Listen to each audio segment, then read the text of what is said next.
Welcome to the Transforming Assessment webinar series. This is our special on preparing for COVID-19. Today's session is titled The KISS Approach to Teaching Online in the Time of COVID-19, and our speaker for today is Professor Michael Sankey from Griffith University. He's also the President of ACODE in Australia. So thanks, Michael. Would you like to begin, please? Beautiful. Thank you, Matthew, and thanks all for rocking up for this session. I hope you find it useful. KISS approach actually stands for Keep It Simple Sankey in this particular case. So we hopefully through this process we will give you some tips, but more so I'd like to use this as a very collaborative session to really nut out some of the issues ACODE have been looking at over the last couple of weeks, but also then to be able to take that on to be an Escalite tell-all blog after this. And hearing Matthew, I'm sure we'll be able to pull something together from this as we move forward. So let's kick off. So I'm going to start with just some overall comments about where we find ourselves at the moment with LMSs and lecture recordings and things like that. I'm not going to labour these points because many of us are already in this space very happily, but I do want to go through a few points just for those who may not be as experienced in this space. So just bear with me for those who will be fairly au fait with this stuff, but there will be some in this room that are just coming to this for the first time. So I just need to run over a few points. Then what we're going to do is work through quite a few scenarios as we move forward.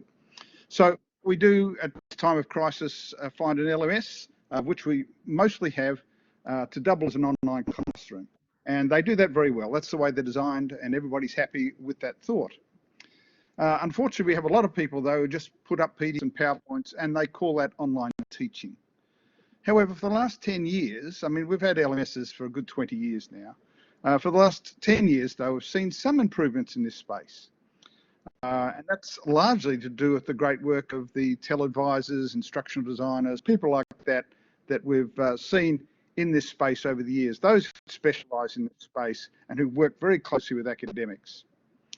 But despite this, I mean, I'm finding at our own university that we still have a heck of a lot of lecturers, hundreds, literally hundreds of lecturers.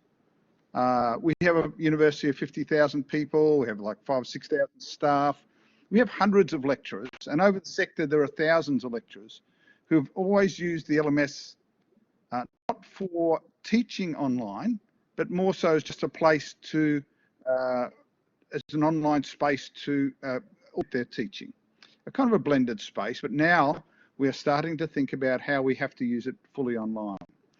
And so we need to bring these people up to speed pretty quickly, particularly with things like alternate forms of assessment as we move forward into this space. So similarly, we have things for lecture recordings. You know, we can do a live lecture capture. We can do our small discrete lecture captures that we then provide in the LMS. I'm going to return to this point a bit later on. For decades, though, we've been banging on about how long these things should be. Again, I'm going to return to this a bit later on. But there's certainly this notion that we need to be able to run with the tools we've got very quickly, and it's not a time to start introducing a whole lot of new tools to our academic, not when they're really struggling to get in onto this online space and really trying to rework how they do this. So we can always come back to good design later. So it's really about getting people. I'm not saying we don't do good design. I'm absolutely not saying that. But at this point, right at this point of time, it's not just about design practice. It's about getting them and being able to get the basics so they can get some runs on the board and being able to run with it now. So we're going to work through some of the tips, I suppose, first up about getting them online first, and then we're going to look at some of the tricks associated with assessment as we deal with this space.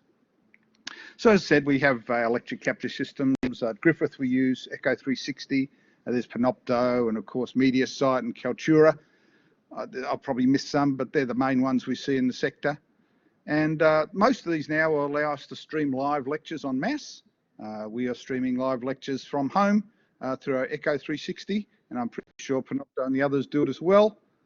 But in all this, context for what we do is king. So it's providing the context to the students around what we're providing them. So in our LMS, we're scaffolding the notion of what we're going to be dealing with in our lecture captures and things like that. Now, at this point, up till the end of this week, we've been using empty classrooms, and lecturers have been able to go in there and record their lectures to an empty classroom. I've seen a picture online of somebody lecturing to a Pinocchio doll just the other day.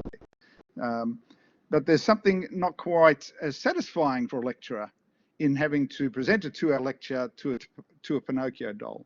However, there are ways in which we can make this a little bit more interesting for our academic staff, particularly start to look at ways in which they can break up their content, getting them to reprocess in their thinking how we would use this lecture content in more nuanced ways.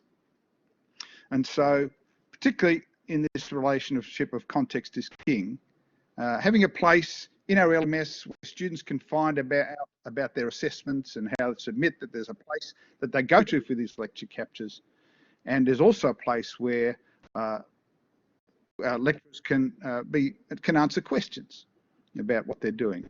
And this is similar to what we'd use during office hours. So, in a traditional face-to-face environment, the lecturer would have office hours where students can pop in, and they would make sure that they're available for answering emails and things like that at particular times.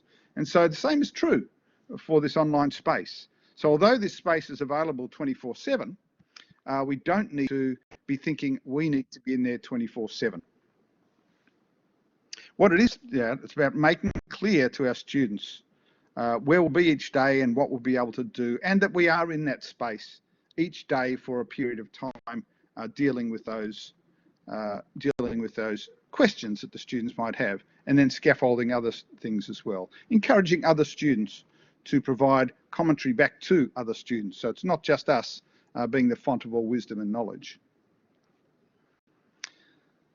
So we see our institutions using our LMS pretty well nowadays. And this is where typically we see our students going to first.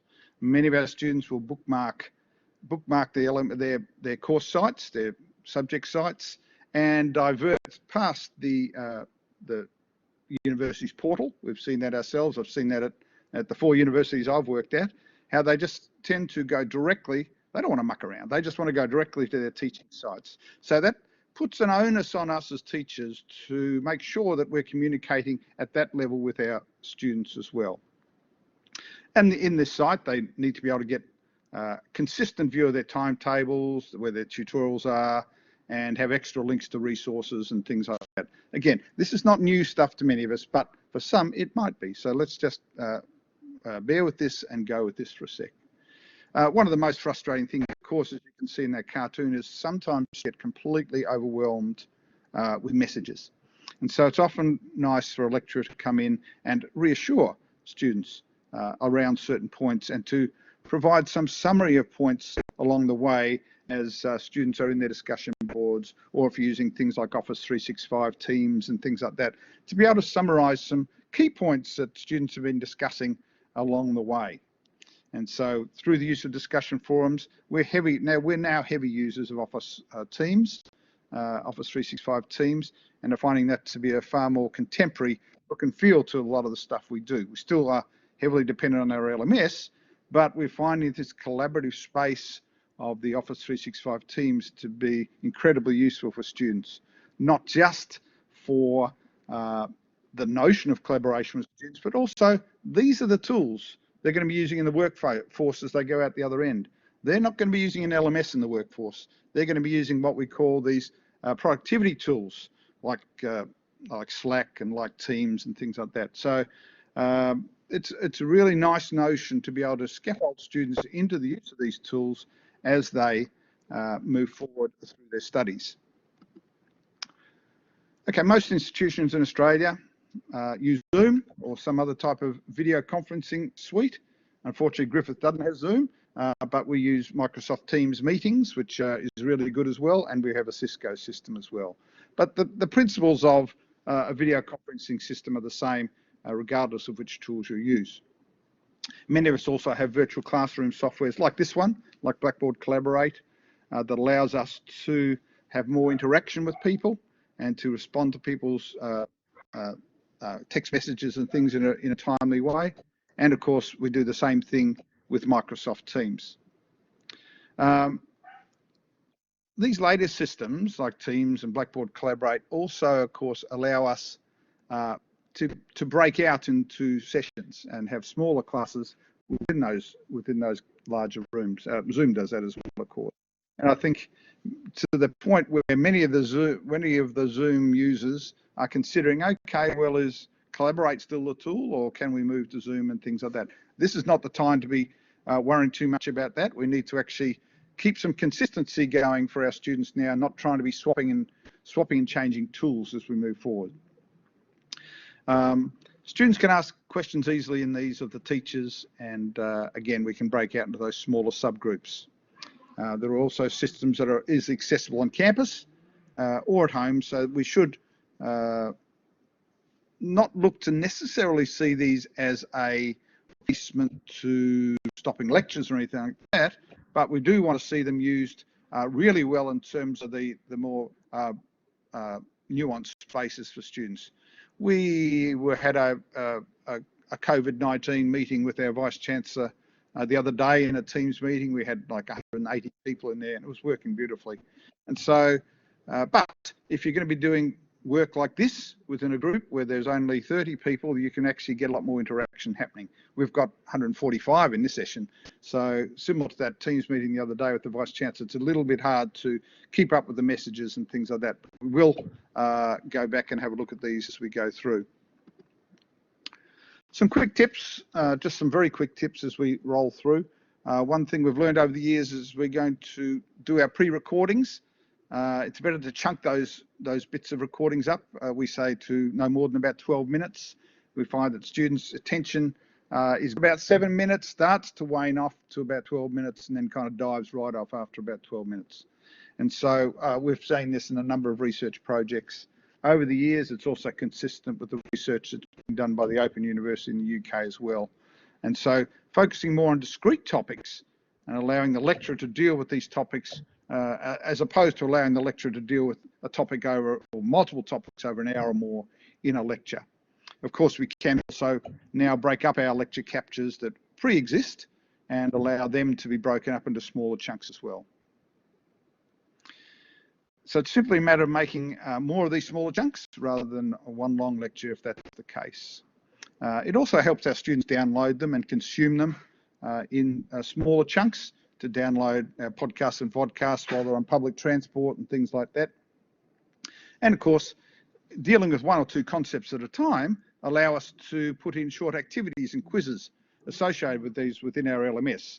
So let's put up the quiz on topic 1 and 2, and let's do a quiz on topic 1 and 2, as opposed to listening to a 2-hour lecture in the online space and then trying to get them to do the quiz, have to scrub back and forwards across a 2-hour video as opposed to a 7 or 12-minute video.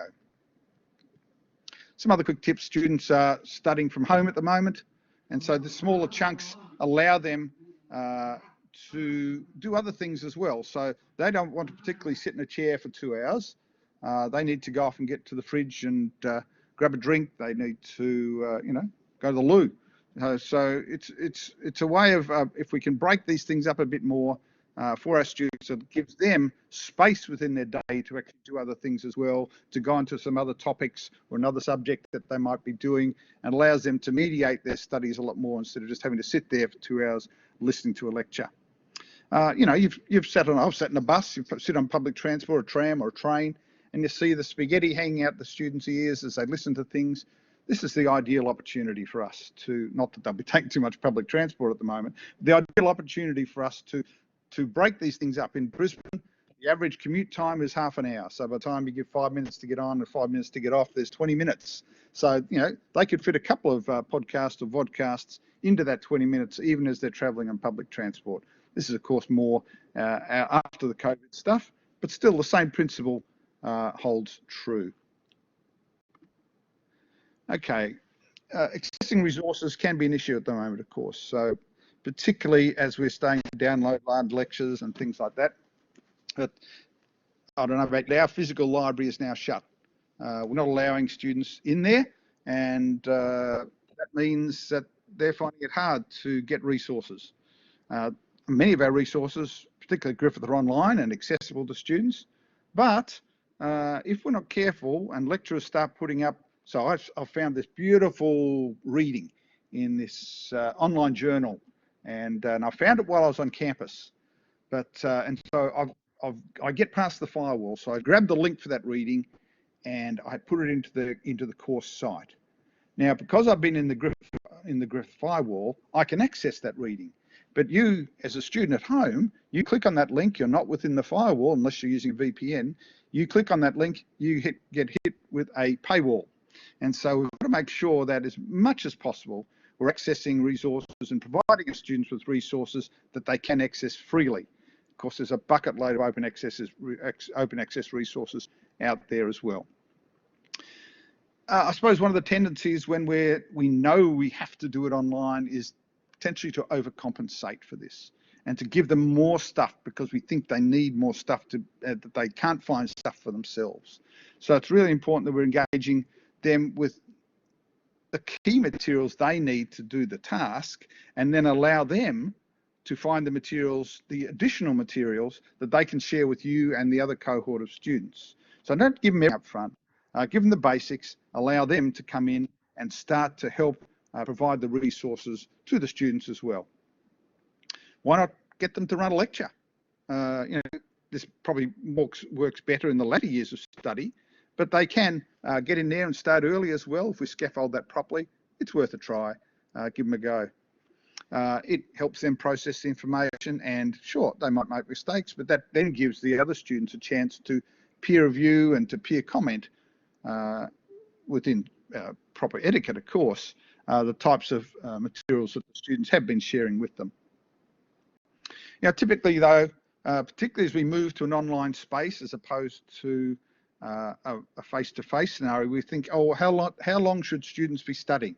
Should they be doing more now that they're at home? Well, typically we look at what a student should be doing, a full-time student should be doing is the same as what they would do if they're in a full-time employment. So we say, okay, if they're doing 4 subjects, 4 topics, 4 courses a year, a semester, a trimester, whichever you use, that's about 10 hours per subject. That's to listen to the recordings, do the activities, read the materials, and do the assignments. That gives us a bit of a guide as to the level and how much work we're giving our students.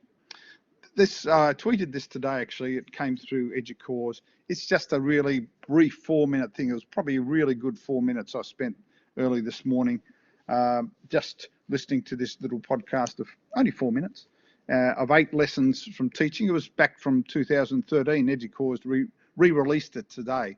They were talking about everything's on the table for online learning. So even the phone's in play, a whole heap of things. There's nothing to stop us doing the stuff we want to do.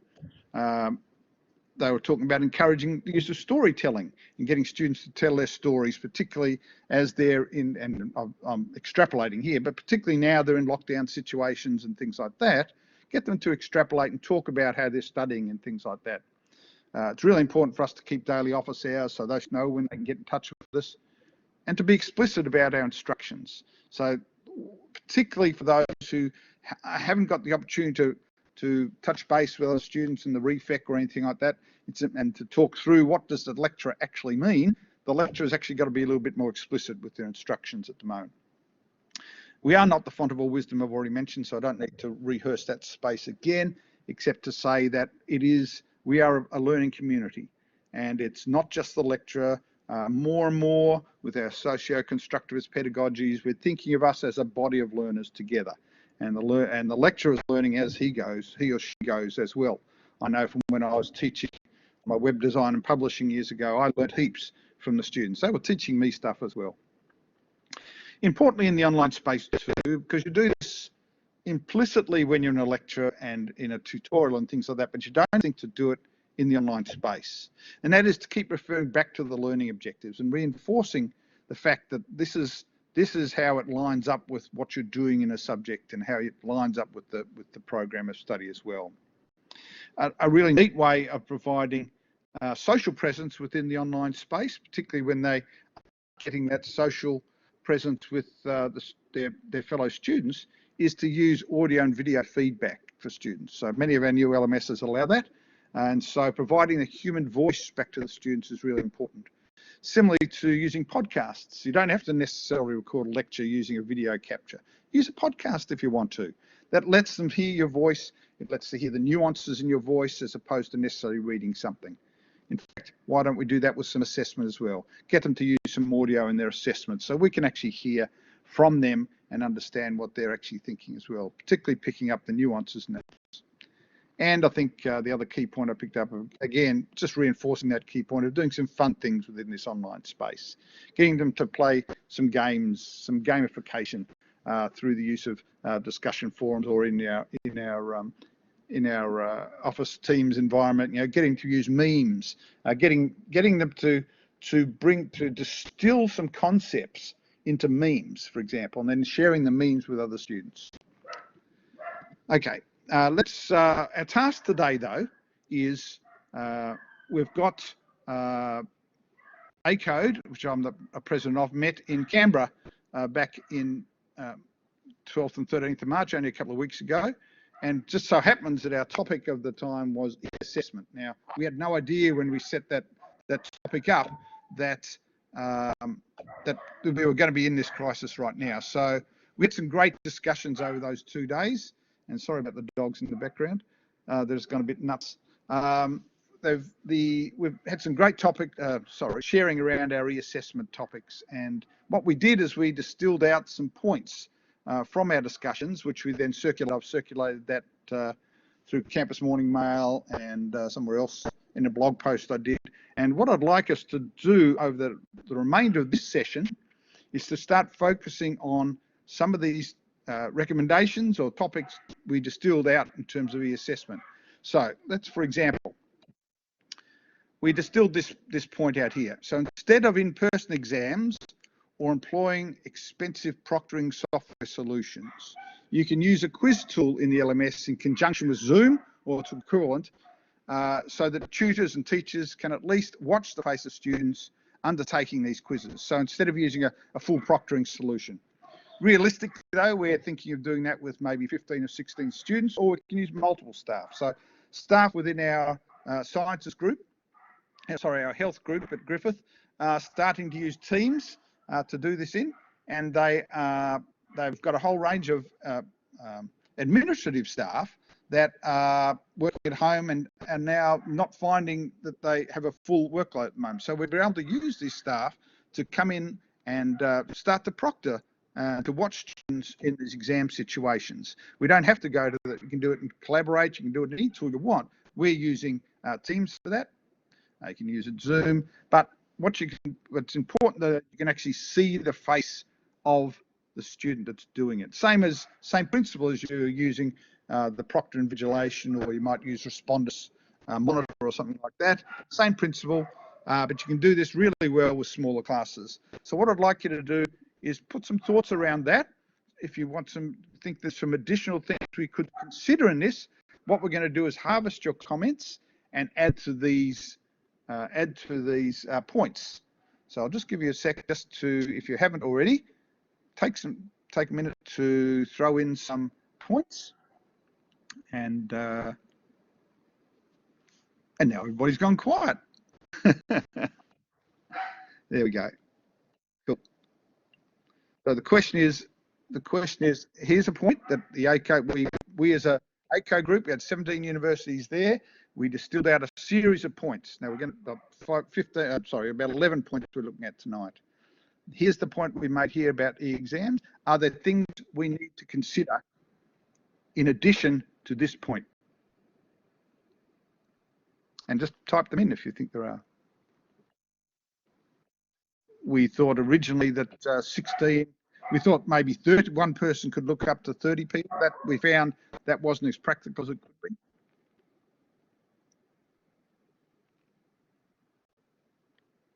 The team screen is limited to 4 people. You can scroll through the team people, usually. And so by clicking on the icon, particularly in Zoom, you can do that. I know that. You can go to the view with the people on them and click on the person. You can see the... okay. You've got over 1,000 students. I probably wouldn't use this strategy unless you've got a whole administrative staff who haven't got this space. Let's move on to the second one, just while you're finishing and typing those. Okay. Breaking up exams. So we said, okay, let's think about running alternate assessments, meeting the same learning outcomes but smaller multiple stakes assessments. So for example, if your final exam's worth 60%, why don't you run over a period of a couple of weeks or a week, 3 assessments of 20% each in successive weeks, so that you're reducing the load on students in terms of that online space. Whether it be a proctored or not proctored, doesn't matter, but breaking down, again, not having them have to sit on an online exam for 2 hours or 1 hour, but breaking it down into smaller chunks to allow them to, again, focus on specific topics. Of course, we can also use randomise the questions. We can time the questions. We can time the quiz.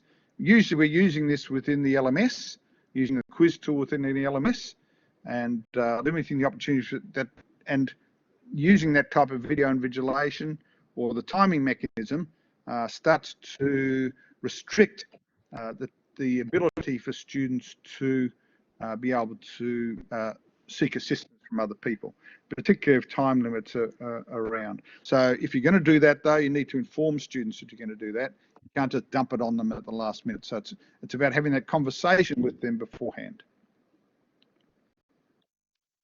Okay, let's, how are we going for time there, Matthew? What's the time? Okay. Got about half an hour. Cool.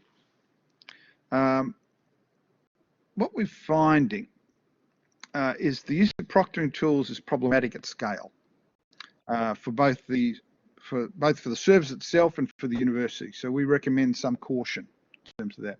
Many universities are moving to this option very quickly, and particularly over the last couple of weeks. And to a great extent, we're finding it difficult to get engagement with these proctoring services. So we were speaking with the people from Responders today. We had an email from them, and they've said they are getting hit hard. They're getting 100 inquiries a day, email inquiries for their product. And so our security people at Griffith are saying, well, we're not getting enough information from these guys to make a decision as to whether we can employ the product. And they're not getting back to us. They are so overwhelmed with what's happening that either we say, okay, well, bugger the security stuff, let's just use it, or we have to wait. But we've got midterm exams starting next week, so we have to find other solutions straight away for this. So many of the companies, though, are rising to the occasion. I know Proctor.U is employed a number of extra staff for their proctoring solution, and they have a couple of different proctoring solutions. So a number of the companies are rising very quickly, though they are being smashed pretty heavily. So we do recommend caution, particularly with students who haven't done this before. The session last night, of course, from UNE was worth listening to if you haven't listened to it or weren't involved last night. They're running hundreds, thousands of proctored sessions. Particularly if you're using Proctor.U, it's worth listening to that recording of the session last night. But it's not to be taken lightly. So there's a whole lot of work that needs to be done with students if you're going to work them towards an online exam using Proctoring solution. And I see that lots of great comments coming through here that we can add to this discussion. Okay, moving on to the next one. Okay, work integrated. Will it work or will it not work? Alternate assessments, work integrated learning. We could consider freely available simulation labs. So there's a whole lot of free simulation labs out there that can be downloaded and run on our sites or through the LMS. They come as packages, SCORM packages that can be run through LMS, and they work through simulations and real life situations. And in a lab type, either in labs, like a physical lab, or out in the wild, working through scenarios. It's a great opportunity for us to get students to engage in those activities, running those labs, whether that be in a 3D mode or 2D mode, doesn't matter, but then getting students to reflect on those activities. In a sense, you're preparing them for when the post-COVID environment, where they will actually get out into the wild again and start to work in these environments. Let's think about, sure, they can't go out now, but let's look at other simulations. There are bucket loads of simulations out there in open source formats for us to be able to use. We've got a staff member, as we speak, looking at those here at Griffith, looking at what simulations are available for us to use in some of our courses to provide an inventory for our academic staff, our teaching staff, to be able to use these and offer suggestions to them as they move forward. So if there's any other comments about that, love to hear them.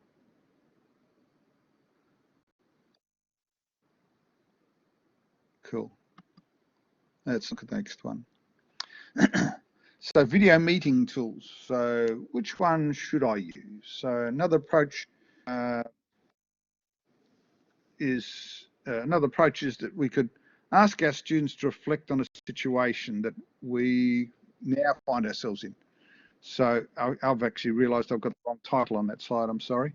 But anyway, so we're asking our students to reflect on the situation they now, this should be a will question, so get them to reflect on the situation they now find themselves in.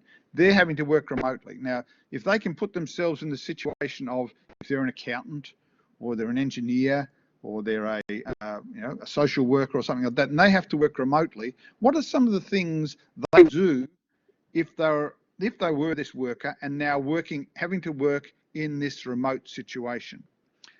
Get them to reflect on that, to provide solutions that might be shared, potentially could be shared with the employers that they might have been going to do work integrated learning with. So those students who would do placements, I've just said there, an accounting firm, whatever, reflect on that and to provide potential solutions to this scenario for our companies. Really, it's a partnership with the companies anyway. So we're partnering with some of the big accounting firms and things like that. If we can provide them help, they certainly provide us help. So let's think about other scenarios around that as well as we move forward. Okay.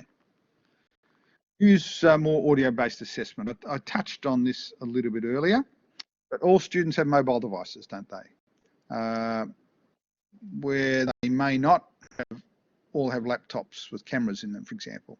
So a possible solution is that they can use the audio capacity on their mobile devices, particularly to provide audio assessments back instead of necessarily having to type all the time. Some of the proctoring tools, of course, and I'm not thinking necessarily use a mobile device, some of the proctoring tools don't work with mobile devices, so we've got to be careful there. A couple of them do, but not all of them do. So just got to be careful if you're thinking in terms of, do our students, I'm going a bit off track here, but do our students have a laptop with a camera or a device that can do an exam properly? If not, are we looking for a tool that can allow for students to be able to work on their iPad and things like that? Anyway, students could provide audio responses to long form answers for assignments instead of having to type them. And they can use sound effects and they can use other things. So they could do a video response instead. But being able to starting to get them being a little bit more creative in how they're using their mobile device. Even as our lecturers are starting to become more creative and providing more casual lectures and things like that, using our mobile devices. A great opportunity there for us to start looking at the tools we have at our disposal. Using multiple scenarios. So with many professional bodies relaxing their strict requirements for proc exams or take-home exams or open book exams that could be considered, if this is the case, it would be suggested that instead of providing just one scenario, that we can provide multiple scenarios. So instead of just having the one question, open form question, that there are a range of scenarios that could be deployed. And particularly where we would want students to encourage our students to reflect on their own lived experience through these scenarios. And so particularly this gives us sense that students are have engaged with the material and are able to process what they've learned by then applying that to their own situation. And potentially by providing multiple scenarios, you are providing multiple opportunities for them to draw on different life experiences within their assessments. I'll just give that one a sec because I dealt with that one a little bit quickly, but if there are thoughts around this, I'd love to see you contribute this one as well.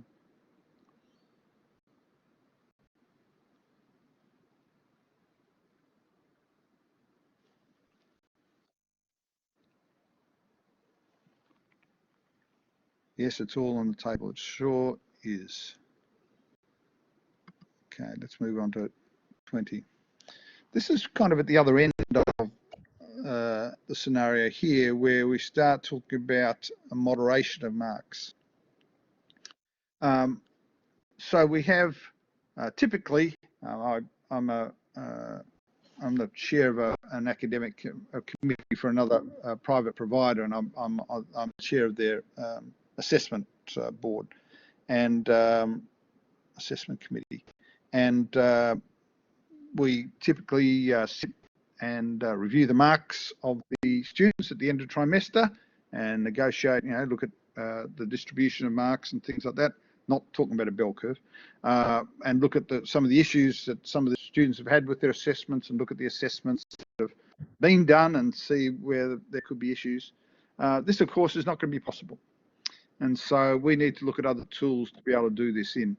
And in our particular case, we will see that the use of, particularly the use of Teams or whatever, and of course Zoom for those that haven't got Teams, is a great environment to do this in, particularly where screens can be shared and things like that, where the team members can communicate synchronously and potentially asynchronously as they reach agreement in this about the marks and things. So particularly, let's not necessarily think it has to be all synchronous now all of a sudden. There is, of course, these tools that allow us to be a little bit more asynchronous.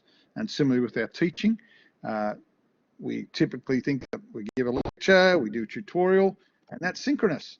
It doesn't always have to be synchronous. It can be done over a period of time, over a day or so as we move forward. Okay. Of course, there will be times when we can't move anything forward. When all else fails, we need to consider that we potentially have to defer some of our assessment. However, this shouldn't be necessary should only be necessary in the minority of cases, because there are so many options now we have in relation to providing alternative assessments, and particularly where we have to do related paper-based exams and we can't use a proctor situation. Sure, we're going to have to look at ways in which we can defer those exams until people can come back together in some form. And most of us, I think most universities are responding pretty quickly to this. I know in our own case at Griffith, we're trying to look at alternative exams first, at alternatives to exams first. And then, I mean, these proctoring solutions aren't cheap. So, if we had all the exams that we have and then ran them through ProctorU, we'd be up for a small fortune. We can't do that. So what we have to do is actually look at all forms of assessment where regulatory bodies will allow us to. So we have professional bodies like Engineers Australia and Psychology Association and things like that, and the legal profession, all who ACSBs and things like that, that over the years have required us to run proctored exams because we choose to take such a chunk of our assessment and put it on the exam. This is actually what this scenario is doing now, is actually causing us to look at good practice as opposed to having to put everything on the exam. And so, funnily enough, this is actually working for good in our designs and things like that, because many of us for years have been affirming that not everything should be taught through an exam. And so this is working well for us in many senses. The trick is to now, as people start to think, oh yeah, okay, this is working for us, then there's an opportunity to then start to then relook at this in the future and say, okay, let's now start applying some good design principles where we've had to do this really quickly and in some case quite brutally. We now can then come back and take a closer look at how to do this in a more structured way and with more design principles associated with it. So, yes, there are silver linings potentially on this. Okay. When it all fails, of course, practical assessments or practicums could be bundled into supplementary unit, which can be offered in the following semester, and that's or trimester in our particular case, and that's certainly what we're doing. If we have units that are based on work integrated learning and practicums, we're saying, okay, let's this trimester choose a different topic, a subject, which don't include that, and then let's look at how we can bundle them, particularly the practicums, more together later on. Now we're finding most of our, or I won't say most, many of the people, the companies, the organisations that would do our practicums through, they're obviously in the same situation we're in. When they come back online, they're going to need all the help they can get.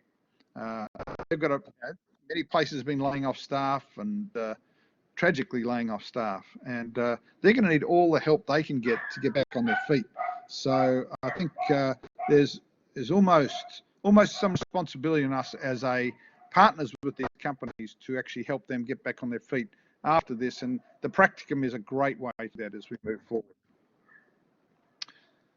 Okay, just about at the end of the slides here. So what I would like to do a plug, and I noticed Ray's online here. Ray Jobs from our Griffith online crew. We have a great resource for people, which is called Teaching Online. And look, she's put up Matthew's put it up there already, that link, which is great. And we love this resource. We think it's a great resource for people to access. It's a series of shorter courses or MOOCs and things like that, which we run. And we would love you to be able to go and check that material out. Look, there's been so much stuff flying around over the last week or so, last couple of weeks. This is a good one, and I would encourage you, if you want to go and check this out, please do. I think it's a great resource. And so I'm working at home a bit over the last few days, over the last few weeks. I'm starting to think I feel a bit more like this rather than, I'm starting to eat too many snacks. And I think I need to eat a bit more protein and a little bit less carb as I move forward. I just want to open it up now with some questions. I've finished the slides per se, but I'd like to now throw it open for some questions for you, if you wouldn't mind. I'll try and keep up with the questions and answer as I see them. And Matthew, you might have to help me here too.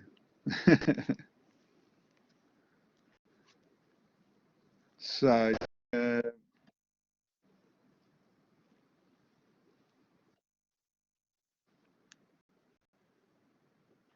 what about group work? Okay, what about group work? So, yeah, good question. Group work is, of course, what we're doing. I think really it's around using teams for us. We have, as I said, a great use of teams now, and we're seeing that potentially, we are seeing it. We've got a new Bachelor of Business being designed at the moment. It's being designed around the use of teams, and of course the LMS, of course, but the group work and stuff like that happening in teams, the use of teams meetings and things like that. Similarly, you can use Zoom and things, but we're seeing the teamwork type arrangements where they can share in OneNotes and across OneDrives, being able to co-create presentations through the use of OneDrives to be a fantastic way of teams getting together. It's about the community and building the. So this is how they're going to work in when they get out there. They're going to work in teams. They're not going to be sitting in the same room working in teams. They could be working across multiple capitals. I mean, my son-in-law works in the NAB, but he's in on the they use Slack, but they're using, they work in teams across different states, and the teamwork, it needs to be real moving forward. It's not just about sitting around a table working as a team. It's about using the technologies we have now at the students, on the student, they get it for free. Let's use it.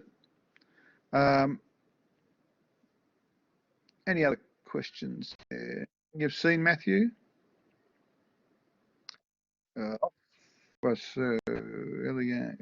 Elaine. Other than chunking lectures into 12 minutes and lessons learned podcast information, how do we engage students in the lecturing setting in the way of live lectures and for issues connectivity that we have been raised? So I'm assuming you're talking about students being able to connect and in and around the lecture. So that's if we're, so with our Echo 360 tool, we can do live streaming. Within our live streaming scenario, we have the active learning platform, which allows our students to respond to quizzes in line, to write journals, to post questions to the lecturer. Similarly, if you're using Zoom and things like that, or Teams meeting, you can stop and pause and allow students to reflect and to provide questions in that space. Of course, you're recording that for students that can't be there, and particularly where you're recording in something like Blackboard Collaborate, they can also get to the questions and the answers within the space, which is really neat. So those who haven't been able to make that particular lecture can also scroll through the chats and things like that and the questions that are being answered, particularly in the online space where students, where in this particular case, we've got 150 people in here. I can't keep up with all the messages, but we can allocate a student or a couple of students to monitor questions and to provide the lecturer. So you give the speaking rights to a couple of students to then post, to summarise or to give questions to the lecturer because he's been talking, like I've been banging away here for ages, and get the lecturer to, the students to provide a summary of the questions or the key questions back to the lecturer. And that's a way of engaging students in that space. They know they're going to get heard. And like you here, you've been banging away with questions. I haven't been able to keep up with them. And you might feel as though I haven't been paying attention to you. Well, you can't. It's impossible to keep up with that. And same with a lecturer. It's impossible to keep up with that. So if you have some people who are set aside, which is maybe what I should have done, had somebody else monitoring the questions, and then giving me some hints in terms of what some of the key questions or key themes were coming through. Same with our students. If we can allocate 1 or 2 students in that type of scenario to moderate the questions for the lecturer, and you can swap that around. You give it to a different student each time or a different couple of students each time. It's a great way of engaging them in that practice. Michael, if I could just comment. So somebody was talking about the risk around bandwidth and lack of bandwidth for students. I was just thinking about that, and perhaps if you can put a series of shorter videos onto a discussion forum and do that Absolutely. over a period of a day, you could have prompting questions in the discussion forum, get student feedback and summarize them, and maybe you just stick up a video there once every hour or something, and it becomes a sort of a semi-asynchronous lecture, if you will. Absolutely. Absolutely. I think I made the point earlier on. It's about breaking it up into that 12-minute chunks or whatever it might be, and then just dealing with a couple of concepts at a time, not all the concepts you'd normally deal with over a couple of hours, but just dealing with a couple of concepts at a time and getting them engaged in that discussion. That's right. Yeah, absolutely. And putting up audio answers as well if they can and things, responding that way. So if you stick them on YouTube, I'm a bit hesitant there because particularly we've got a number of students still in China. I can't stick anything on YouTube. It won't get through. Even though we're using a VPN, we can't use YouTube. So that, in our case, we've got 1,500 students in China. If we start using YouTube, we disenfranchise those students. Not just blocked in China, it's blocked in the Middle East, certain countries. Of course it's blocked in North Korea, but some countries do block YouTube quite strictly. And so particularly some of the stricter Muslim countries and things like that. We have quite a few students from the Middle East as well. So we use Stream and Echo 360. We know that gets through. Stream being the Microsoft O365 Stream. It has really good text, quite accurate text tools, so voice to text. Echo 360 is getting better at it, and that's a good way to do it. Kaltura and other ones, of course, do that as well. So there are a number of tools that do that now, Panopto, etc. So yes, so that's why I'm hesitant to use YouTube for that kind of thing. We have thousands of videos on YouTube at Griffith, but slowly and surely we are starting to get them onto Stream, because Stream comes with your O365 license. You've got thousands of hours of free time to use in streaming, in videos you can use without having to do anything else. Can you stream lectures from home? Yes, you can, on using Echo 360. Yes. So Echo 360 has just released their streaming capacity from home. Only just this week, I think. And the captioning's okay. It's getting better all the time. So the more you train it too, the better it is. Okay, we've only got about 4 minutes, I think, haven't we, Matthew? So do we need to do anything here, or we just keep going with this? We can keep going. People are still talking about Echo and what have you. Yeah.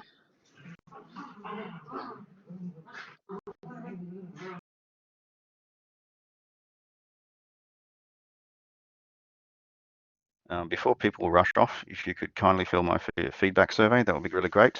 It will give us some further feedback on what the pros and cons of this session you thought were. The next session is coming up on the 1st of April as well. That one on, just looking, personalized tasks and anonymous peer grading. That's using online tools. Where's that one from? Matthias from Germany will be speaking on that session. I'm also thinking of perhaps getting a session up and running on dealing with academic integrity in this new world of fully online teaching as well. Given that we can't do invigilated exams and the online proctoring may not work, what are our other choices? So I'll see if I can get a speaker lined up for that. I have somebody in mind, but we'll see what happens. Hopefully in a fortnight or so that might happen. Yeah, sounds good. So thanks everyone for joining. I've really enjoyed this and hope you have too, and hope you got some tips and tricks out of that.